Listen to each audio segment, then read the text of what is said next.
Inkuru ibabaje cyane iturutse mu gisirikare cya Uganda gisanzwe kiyobowe na General Muhoozi Kainerugaba we mugaba mukuru w'ingabo z'igihugu cya Uganda, akaba ari umuhungu wa Perezida Kaguta Museveni. Navuga ko n'itangazo ry'agahinda n'urupfu ruteye ubwoba. Mu minsi mike ishize mperutse kubagezaho urupfu rw'undi musirikare ukomeye cyane uherutse kwitaba Imana nyuma y'igihe kirekire cy'ububabare bw'uburwayi. Hanyuma rero uyu nawe ni umusirikare ukomeye cyane wo kuri wa General, iravuga ko yitabye Imana mu buryo bubabaje cyane.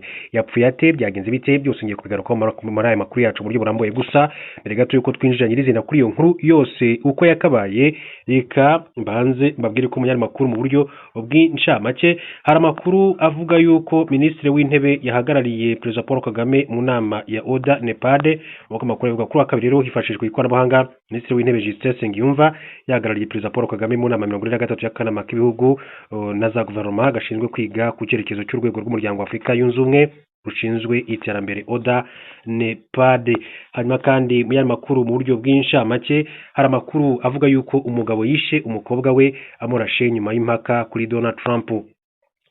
Umukobwa w'umwongereza warashwe akicwa na se ubwo yari yamusuye iwe muri leta ya Texas kuri uwo munsi. Yari yabanje kandi kujya impaka na se kuri Perezida wa Amerika Donald Trump nk'uko isuzuma ry'urukiko ryabyumvise. Yitwa Reese Harrison wo mu gace ka Cheshire mu Bwongereza. Yarashwe mu gatuza tariki ya 10 Mutarama 2025 arapfa ubwo yari mu gace ka Prosper hafi y'umujyi wa Dallas muri Amerika. Polisi y'uwo mujyi yakoze iperereza ku icwa ry'uyu mukobwa w'imyaka 23, ariko nta rubanza rw'ubwicanyi rwari rwashyizwe kuri Reese Harrison kuko inteko iburanisha yavuze ko atakurikiranwa.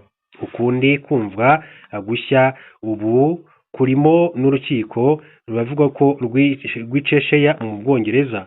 Nk'uko amakuru akomeza kugenda bishimangira, nuko umukunzi wa Reese, Sam Rito, yavuze ko habaye guharira gukomeye cyane kuri Trump, ndetse wariho yitegura kurahira kuri manda ya kabiri. Nk'uko aya makuru akomeza kugenda abivuga, ni muri Leta Zunze Ubumwe za Amerika. Hanyuma rero mu yandi makuru akomeza kugenda avugwa mu buryo bw'incamake kugira ngo twinjire ku nkuru yacu, reka mbabwire ko muri Leta Zunze Ubumwe za Amerika uwitwa Donald Trump akaba yatangaje ko ashobora guhagarika ifungurwa ry'ikiraro gihuza Leta Zunze Ubumwe za Amerika na Canada kugeza igihe Washington izaba kandi yishyuwe byuzuye ku bintu byose. Yavuze ko yahaye umuturanyi wayo wo mu majyaruguru ikiraro cyitwa Gordie Howe gihuza intara ya Ontario muri Canada ndetse na Leta Michigan muri Amerika, kizafungurwa kugeza igihe Ottawa izaba kandi ifata Leta Zunze Ubumwe za Amerika mu buryo bukwiye n'icyubahiro dukwiye, niko Trump yanditse ku mbuga nkoranyambaga. Nk'uko kandi bigaragara ku rubuga rw'umushinga iyubakwa ry'ikiraro riri gutegurwa guterwa inkunga na Leta ya Canada, ariko kizaba ari umutungo rusange wa Canada ndetse na Leta Michigan. Senateri wa Michigan yitwa Elissa Slotkin wo mu ishyaka ry'Abademokrate yavuze ko gufunga uwo mushinga w'igikorwa remezo gifite akamaro gakomeye cyane, byaba bibi cyane ku bukungu bwa leta yacu. Yavuze ko iki cyemezo kandi gishobora kugira ingaruka zikomeye cyane. Mu butumwa yashyize ku X agira ati ibiciro biziyongera ku bucuruzi bwo muri Michigan n'urujya n'uruza rw'ibicuruza rugabanuke. Mu by'ukuri hazabaho kandi igabanuka ry'akazi. Ntiharamenyekana neza uko Trump ashobora kandi guhagarika ifungurwa ry'iki kiraro, ariko yavuze ko ibiganiro byakabaye kandi bitangira atabisobanuye birambuye. Mu kiraro cyambuka mugezi wa Detroit biteganyijwe ko kandi kizafungurirwa imodoka nyuma y'isuzuma rya nyuma muri izi ntangiriro z'uyu mwaka. Kubaka iki kiraro kandi byatangiye muri 2018, ariko uyu mushinga umaze imyaka irenga 10 utera impaka hagati y'ibihugu byombi Canada ndetse na Amerika. Bigereranywa ko kucyubaka byatwaye miliyari 6 miliyoni z'amadolari Amerika ya Canada plutôt, nk'uko byatangajwe n'ikigo cy'itangazamakuru cya Canada, Canadian Broadcasting Corporation CBC. Mu itangazo yashyize ku rubuga rwe rwa Truth Social, Trump yavuze ko Amerika yagombye gutunga byibura 1/2 cy'umutungo, ko Canada ifite uruhande rw'ikiraro rwo muri Canada n'urwo muri Amerika. Ikigo cyubatse uyu mushinga cyitwa Windsor Detroit Bridge Authority gifitwe 100% na guverinoma ya Canada, nk'uko bigaragara ku rubuga rw'umushinga. Bwana Trump yanditse ati guverinoma ya Canada yumva gusa ko nge nka Perezida wa Amerika nyemerera gusa kungukira kuri Amerika. yongera ati sinzemera ko iki kiraro kandi gifungurwa kugeza igihe Amerika kandi izaba yishyuwe byuzuye ku bintu byose twabahaye. Yanagaye wahoze ari Perezida Barack Obama kuba kandi yaremeye ko batangira kubaka iki kiraro hadakoreshejwe icyuma na kimwe cyo muri Amerika. Ariko umukuru w'agace ka Windsor muri Ontario ku ruhande rwa Canada rw'ikiraro Drew Dickens yabwiye CBC ko ibyo Trump avuga atari byo. Yagize ati birenze ukwemera sinshobora kandi kwizera ibyo ndimo gusoma.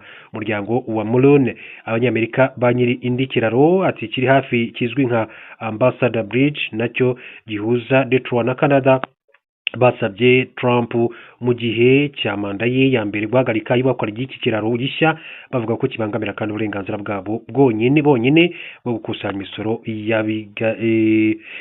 yabagicaho. Mu gusubiza kandi uwo muryango icyo gihe Trump n'uwari minisitiri w'intebe wa Canada Justin Trudeau basohoye kandi itangazo bahuriyeho rivuga ko iki kiraro gishya ari umuyoboro w'ubukungu w'ingenzi cyane hagati y'ibihugu byombi. Guverineri wa Michigan wo muri ishyaka ry'Abademokrate yitwa Gretchen Whitmer yabaganye iterabwoba rya Trump ryo guhagarika ifungurwa ry'ikiraro avuga ko ari ingenzi kandi ku mirimo muri leta ayobora. Ku wa mbere Trump yagarutse ku makimbirane aherutse kandi mu bucuruzi hagati y'ibihugu byombi avuga ko imisoro Canada imaze kandi imyaka myinshi cyane ishyira ku bicuruzwa byacu by'amata ntiyakwihanganirwa.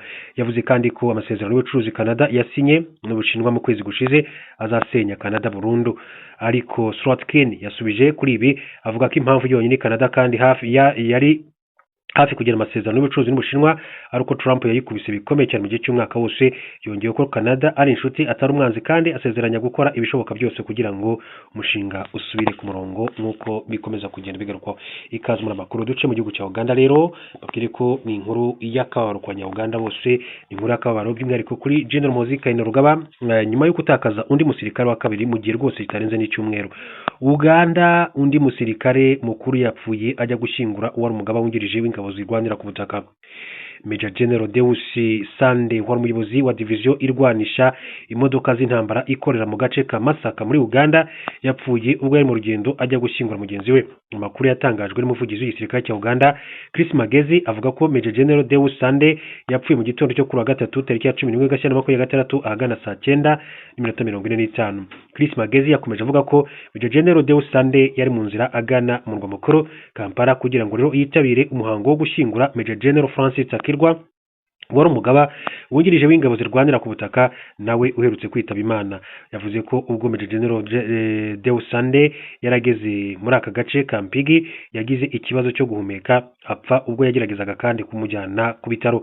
Igisirikare cya Uganda kijeje ko hagiye gukorwa isuzuma kugira ngo hamenyekane ikice nyakwigendera ndetse kandi kihanganisha umuryango we. Major General Deus Sande apfuye akurikira Major General Francis Takirwa witabye Imana ku itariki ya 7/26 azize uburwayi. Tragedy has struck the UPDF family again, and with deep sorrow we confirm the sudden passing of the UPDF Armored Division Commander Masaka Major General Deus Sande early this morning in Mpigi at around 3:45 hours. He was on his way to Kampala to attend the funeral services of Major General Francis Takirwa. Akaba rero aribyo byakomeje kugenda bivugwa rero n'inkuru ya kababaro cyane ku gisirikare cya Uganda UPDF by'umwihariko nyine kwa General Muhoozi Kainerugaba kuko niwe mugaba mukuru w'ingabo z'igihugu cya Uganda. Hanyuma dukomeze n'andi makuru atandukanye akomeza kugenda avugwa tuva mu gihugu cya Uganda.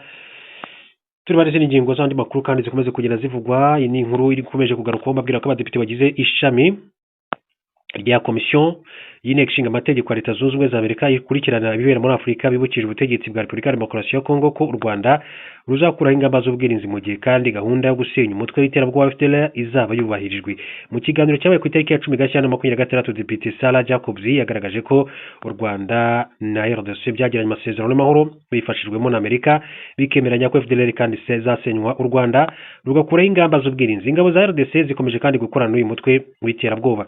Yagize ati ku ruhande rw'igisirikare cya RDC binyuranyije n'amasezerano y'amahoro kivugaho kandi gukomeza gukorana na FDLR umutwe washinzwe n'abayobozi bateguye jenoside yabaye mu Rwanda mwaka w'1994. Umuyobozi w'aka kashami Depite Chris Smith yagaragaje ko ari ingenzi kuba u Rwanda rwaremeye gukuraho ingamba z'ubwirinzi ariko ibyo bigakurikira gahunda yo gusenya umutwe wa FDLR nk'uko amasezerano y'amahoro kandi Washington abiteganya. Yagize ati amasezerano y'amahoro ya Washington arimo gahunda y'ibikorwa igizwe n'ibyiciro 4 yemeranyijweho n'impande zombi.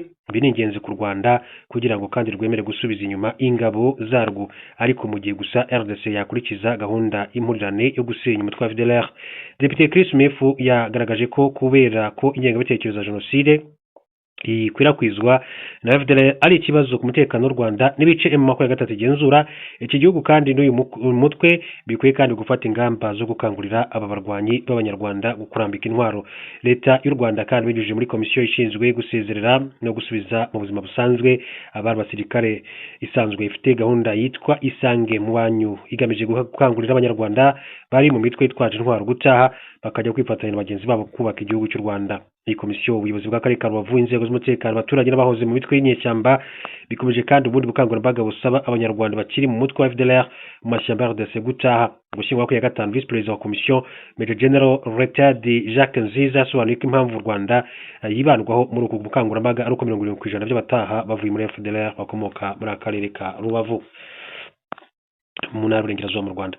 Mu gihugu cya Canada nayo ni inkuru y'akababaro cyane. Biravuga yuko polisi yo muri Canada yatangaje ko abantu 10 barimo umwicanyi barasiwe ku kigo cy'ishuri mu burengerazuba bw'iki gihugu. Abantu 25 barakomereka bikomeye. Abantu 6 basanzwe mu kigo cy'ishuri cyo mu mujyi wa Tremblant Ridge muri British Columbia. 2 basangwa bapfiriye mu ngo zabo ariko biterwa ko ubu bwicanyi bufitanye isano mu gihe undi yapfiriye mu nzira ajyanwa kwa muganga. Reuters n'amakuru y'Abongereza yanditse ko abandi 2 kandi bajyanywe mu bitaro bakomeretse bikomeye naho 25% bakivurwa ibikomere byoroheje. Polisi yatangaje ko umwicanyi nawe kandi yasanzwe yapfuye bigaragara ko yiyishe ndetse bikeka ko nta wundi ubyishe inyuma cyangwa se ngo yongere kandi guteza umutekano muke mu baturage. Uyu mwicanyi polisi yavuze ko ari umugore muri Amerika kandi igihugu gituranye na Canada usanga umubare munini cyane w'abica abantu muri ubu buryo ari abagabo. Tremblant Ridge ni umujyi witaruye uri mu misozi yo mu majyaruguru ya British Columbia ukaba kandi nko muri metero 1115 uvuye mu majyaruguru y'Uburasirazuba bwa Vancouver utuwe n'abantu 2400. Minisitiri w'intebe wa Canada Mark Carney abinyujije kuri X yavuze ko ababajwe bikomeye cyane ubwicanyi bw'ubugome bwabaye muri Tremblant Ridge ndetse yanganisha imiryango y'ababuze ababo. Carney yahise kandi asubika urugendo yagombaga kugirira mu Budage aho yateganyaga kandi kwitabira Munich Security Conference izahuza abakuru b'ibihugu na za guverinoma 60 uko bikomeza kugenda bigarukaho muri rusange. Hanyuma tujye ku kimakuru cyitwa BBC gahuza miryango. Kimakuru cyitwa BBC turamakuru havugwa makuru avugwa kuri BBC ni menshi abari menshi cyane ari menshi cyane.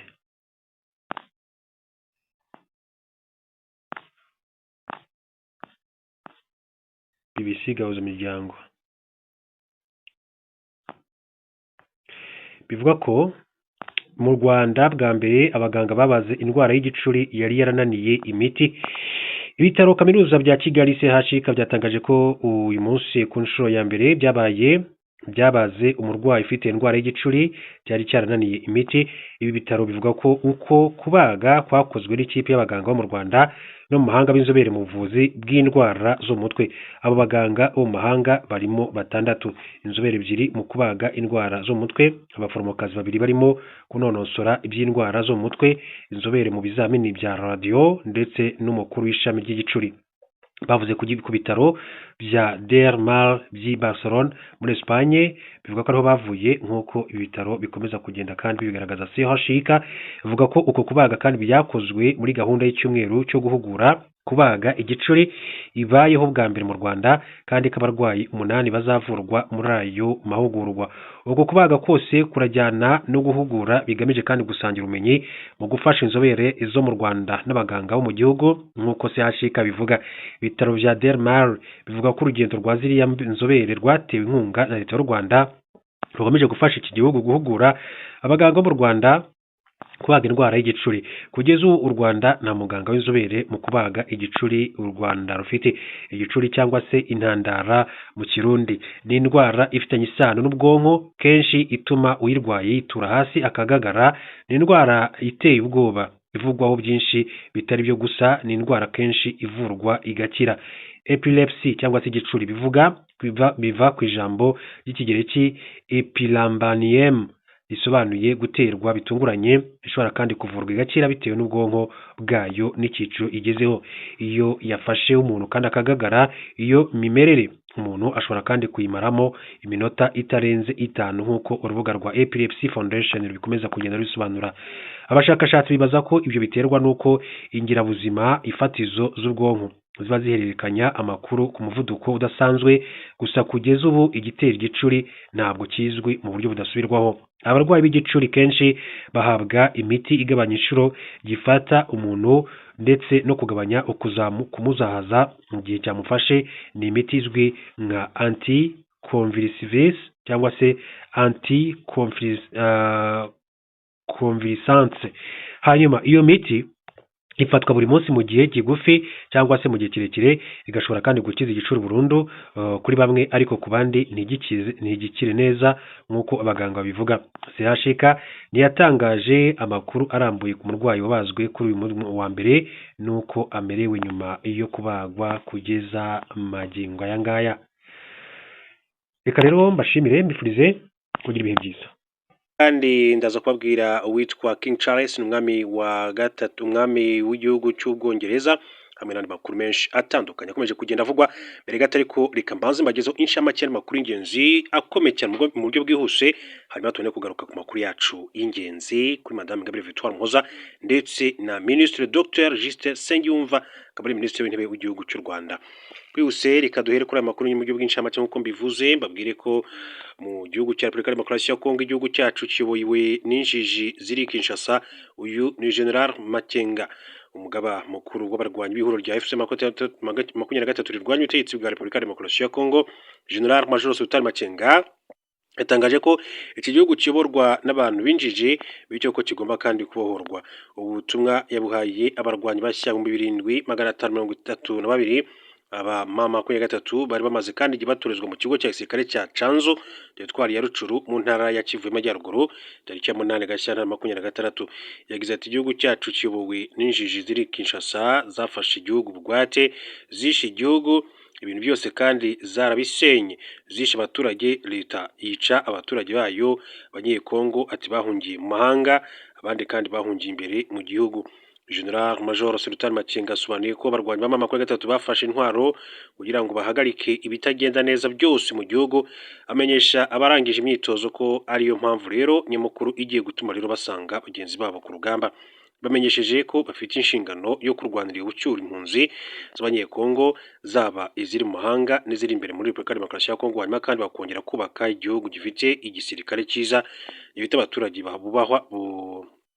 bubahwa nacyo ubwacyo kandi kikubahwa. Ati mugende mufashe igihugu cyanyu, mufashe abavandimwe banyu, abavandimwe bacu bamaze kandi imyaka myinshi cyane baba mu mahanga, bagaruke. Ati babeho mu mahoro, tubohore igihugu cyacu, tucyubake, tugire igihugu cyubashywe, abaturage bubashywe, tugire igisirikare cyiza.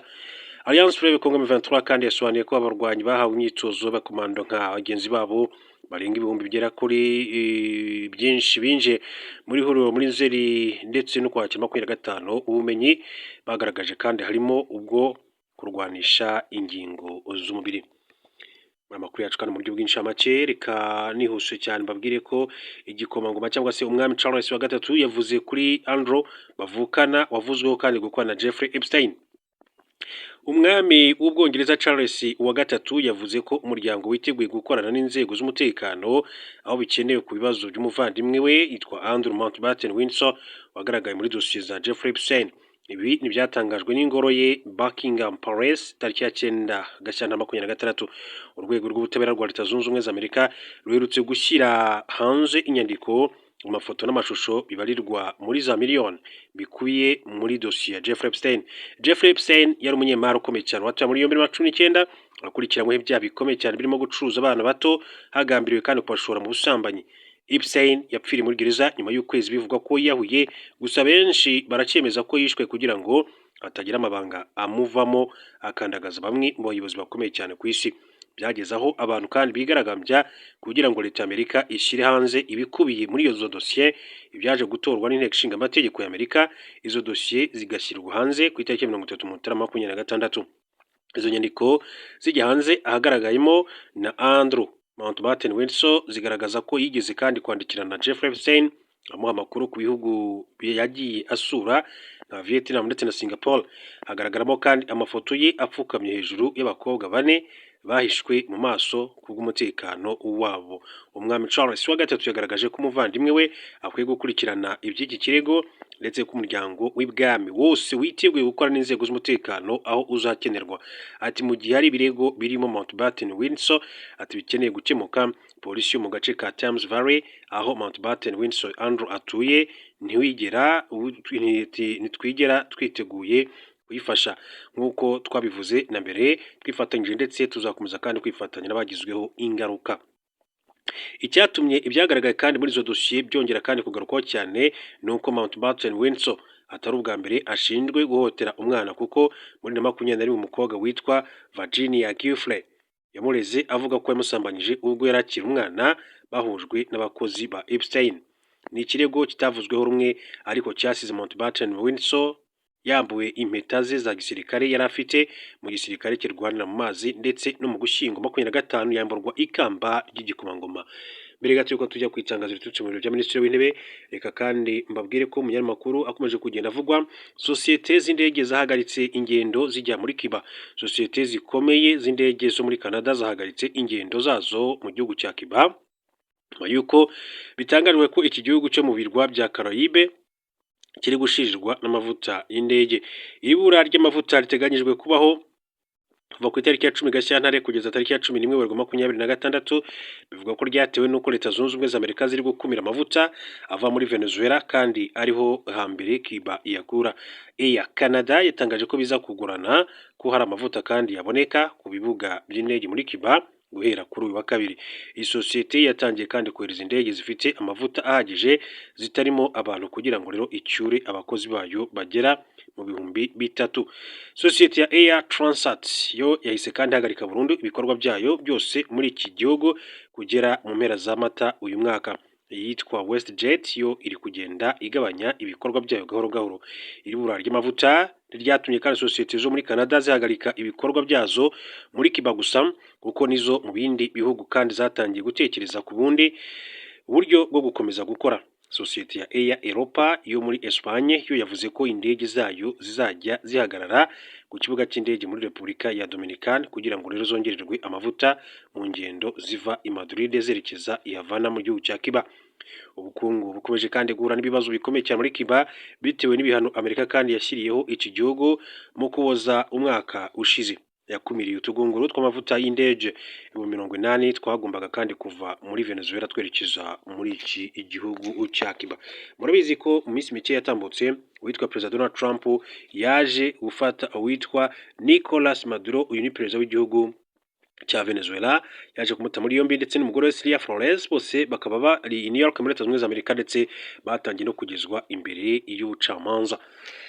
Reka rero tujye ku itangazo riturutse mu biro bya Minisitiri w'Intebe mu gihugu cy'u Rwanda. Ku munsi w'ejo nabonye ko ku rubuga rwa X aribwo ibiro bya Minisitiri w'Intebe by'u Rwanda byavugaga yuko uyu Minisitiri w'Intebe w'u Rwanda Dr Justin Nsengiyumva yahagarariye Perezida Paul Kagame mu nama ya 43 yahuje abagize akanama k'abakuru b'ibihugu na za guverinoma gashinzwe